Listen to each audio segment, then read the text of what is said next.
Here we are in the celebration of Kabbalah Torah, the receiving of the Torah, the gift, and we're receiving. And like we just did in our beautiful ceremony with songs that have a certain degree of spontaneity to them, maybe they're new, maybe they're old, maybe they're done in a new way, and our own spontaneous prayers inside that. That's an opportunity. When we open like that, we're open to receive. And that's what we had spoken about, to receive Torah now. The Hebrew with a fresh lens, without the way it was translated or commented on. Just here, now. We talked a little before about part of how we can receive the feminine side of a tradition that would overly, the masculine is what's overly survived because it's a masculine trait to record and make record and make prescriptions. Our intuitive faculty, when we start to really rock and move in our dances, when we get to this quiet and open state, that intuitive faculty is going to guide us right with the source to have Kabbalah. So I want to share with you some of how I've received this, but we will also be creating right now together what we know from this basic teaching. At this root word, this Hebrew root word, ayin and dalet. All of Hebrew is built on roots. Often 3 letters, sometimes 4, and in biblical Hebrew, many of the roots are 2 letters, or can be distilled down to 2 letters. Reason that's important is because then any word that's built on these 2 letters will have the essence of the meaning will still be this. Whatever you build on it, of witness presence, I call it, witness-presence, I call it. And let's begin to explore it together. In whatever posture you're in, or if you want to change to a comfortable one, I want to invite us to do a little witness presence. So with eyes closed, witness presence, which is the witness way of paying attention. And I think what's implied in it, or in my experience, what's implied in that is a more spherical attention. That's what I call it. I relax into that sphere of presence, not just this one that got it, tell somebody something or get something done. So the spherical attention, that is therefore omnidirectional all at once. Multiple directions, but it becomes an inclusive attention rather than an exclusive. And divided is still something available to notice that scattering, which I would call the witness presence. This way of paying attention, I think, is used in many different kinds of meditation or contemplative practices. It may not be defined in the same ways that I do. And certainly I learned it in mostly an authentic movement, but that's a type of movement meditation. After researching these ways of paying attention, I turned back to our lovely old Torah here, and interestingly enough, passage that I brought us today is from the reading of Shavuot, where Moshe does this tablet thing, has this Sinai experience, does this tablet thing. And where I want to point out this root for this passage, it exists in verse 29.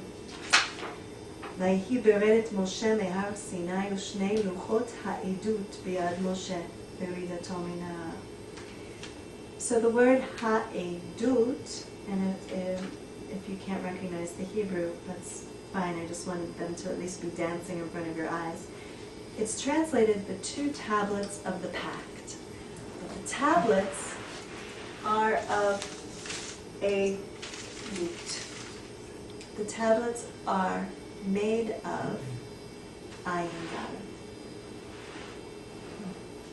But at the origin of this experience Moshe had on Sinai, then he's asked to make these tablets or boards and to actually engrave upon them. That's clear also. And what are they then?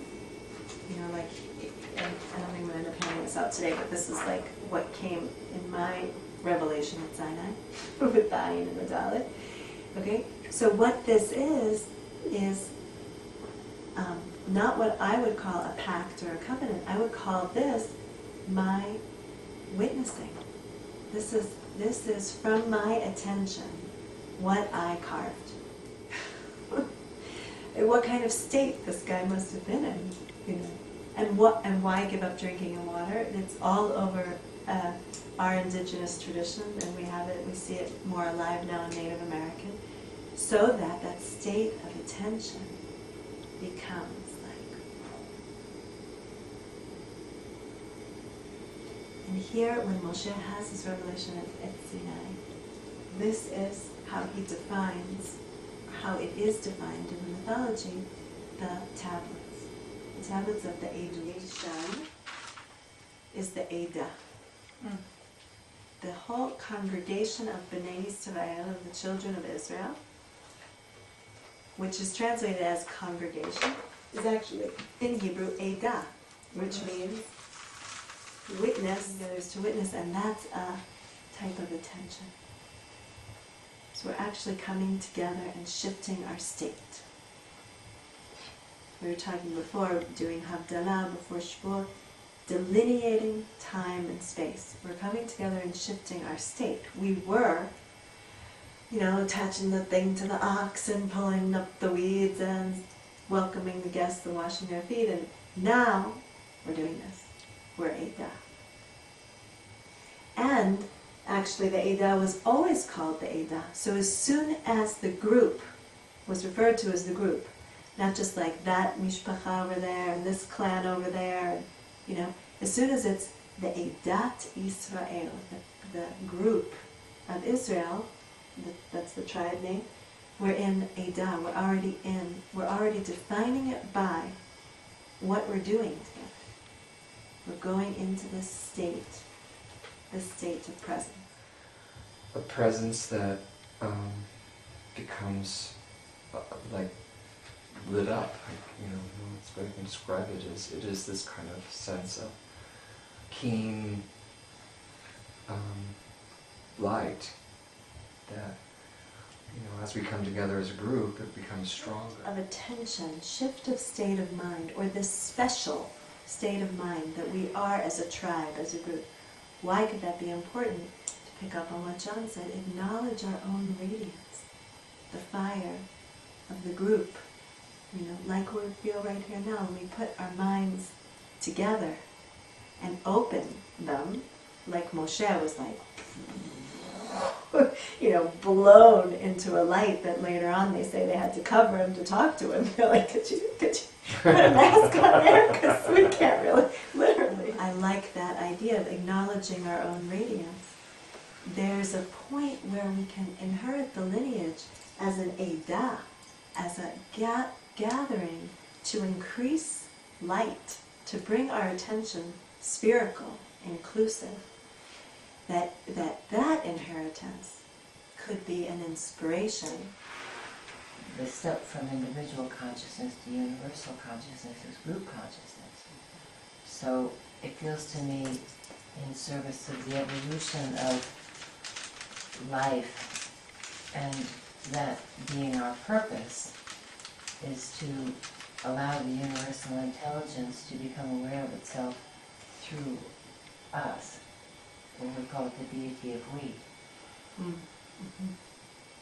And so it goes all ways, you know, vertically and horizontally and diagonally, spherically, and spiralically. Yeah, I'll highlight that too, that here, when we call the group the Eidah, we have and we relate to the original root, we have the feeling of a group consciousness. An actual, like, whole other, larger, maybe even more intelligent, just by virtue of being the drop How's the line go? Yeah. Thus to be droplets experience the ocean. Thus to be droplets experience the ocean. So that great sea of consciousness, that greater that we become, it gets me very excited about this group when it's the Eidah. This is the tent of gathering in the translation, the Mo'ed. I would think it's the tent of witnessing, actually, or witness presence, or that group consciousness, that place where our radiance comes out, because we've come together with that attention, by virtue of the intention to come together. But when we do come together, we don't just form a come together. We form a mo'ed. For me, what I kind of saw in my mind was that there's a coherence that starts to happen as people are focused. And so that group conscious becomes this potentiality of like the creative principle. And so you have all this chaos now becoming coherent. So there's a kind of a capacity that everybody has by becoming a capacitor, literally. So then a creative principle is now present. That the Hebrew tribe and the Bnei Yisrael knew this. And it's my opinion, is that they knew it. Yeah. Because that's what they called themselves. I mean, it's just, that's why I said source kabala. It's just in the sphere and that cohering. We have the capacity to pay attention to each other at the same time as we're paying attention to the higher realms. When we have the vertical and the horizontal, as little of a dyad as possible, that we're actually there so we can all be paying attention to wisdom, what we would call the vertical, right? So, that brings us to the triangle where there's one and the other, both attending to the higher, and in that way are connected, and the more they attend to the higher, the closer they get to each other. This diagram of it that's always interplaying as opposed to solidifying. Right. It actually never holds still. Right. And in the 40 years wandering, wandering is so much a part of this ancient Hebrew tradition and spiritual teaching. Again, I talk a lot about whether this is legend according to fact or mythology. Hardly really matters. Here's the inheritance. What is it vibrating with? And it's vibrating with movement. The Ohel Moed, the tent of meeting as it's translated, but the tent of witness presence as we'll translate it, was wandering. She Ma Yisrael Adonai Elohim Adonai Echad. A one force. Excuse me for my interpretive translation. Why I say that? Not one versus the other, but one. Oneness, a one force, a whole.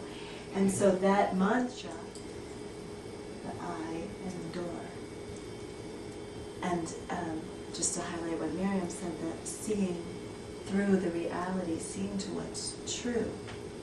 I often remember when I think about witness presence, Krishnamurti's writing, and I wish I had the mind that could just quote him, but basically he says, have you ever really seen anything? Have you ever just seen a sunset? Have you ever just seen a flower?